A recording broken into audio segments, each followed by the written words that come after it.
Molt bona tarda a tothom, moltes gràcies per acompanyar-nos.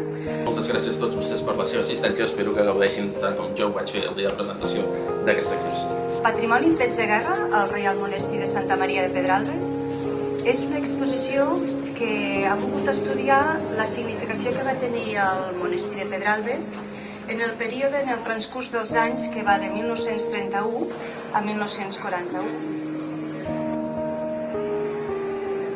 L'exposició té 4 espais més que nosaltres es poden visitar independentment un de l'altre perquè són temàtiques en principi diferents però tenen en comú tot allò que volem explicar, que és el període i sobretot aquests anys principalment de la Guerra Civil.